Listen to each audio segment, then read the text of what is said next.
अस्सलामुअलैकुम नाजरीन, कैसे हैं? उम्मीद है खैरियत से होंगे। अपनी एक नई वीडियो के साथ हाजिर हैं। क्रिकेट से जुड़ी न्यूज़ के लिए हमारा चैनल सब्सक्राइब करें, शुक्रिया। पेशावर ज़ल्मी के wicket keeper batsman Kamran Akmal का कहना है कि उन्होंने क्रिकेट कैरियर के दौरान 3 फॉर्मेट की क्रिकेट खेली मगर कभी आराम का नहीं सोचा। अलबत्ता सरफराज अहमद को ऑस्ट्रेलिया के ख़िलाफ़ रेस्ट कराने पर चीफ सेलेक्टर और हेड कोच ही बेहतर जवाब दे सकते हैं।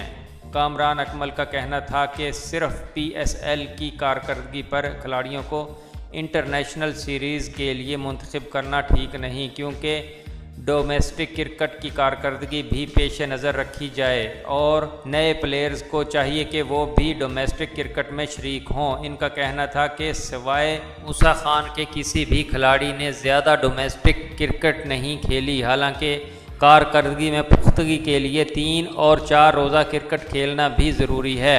कामरान अकमल का कहना था कि पाकिस्तान में मियारी बैट्समैनों की कमी का सबब T20 इवेंट्स हैं, क्योंकि मुल्क में 4 रोज़ा मैचेस ज़्यादा हों तो अच्छे बैट्समैन भी सामने आ सकते हैं। उमर अकमल की कौमी टीम में वापसी पर खुशी का इजहार करते हुए कामरान अकमल का कहना था कि वो छोटे भाई को यही मशवरा देंगे कि 30 या 40 रन्स की इनिंग्स से ना टीम को फ़ायदा होता है और ना खुद को, लिहाजा वो अपनी विकेट की अहमियत को जानते हुए ऑस्ट्रेलिया के ख़िलाफ़ सीरीज़ में पूरा फ़ायदा उठाने की कोशिश करें। इनका कहना था कि कौमी टीम में इनकी वापसी का इन्हिसार सेलेक्टर्स पर है, ताहम इनकी तवज्जो का मरकज़ फ़िलहाल पाकिस्तान सुपर लीग है, जिसमें वो भरपूर कारकर्दगी पेश करने की पूरी कोशिश कर रहे हैं।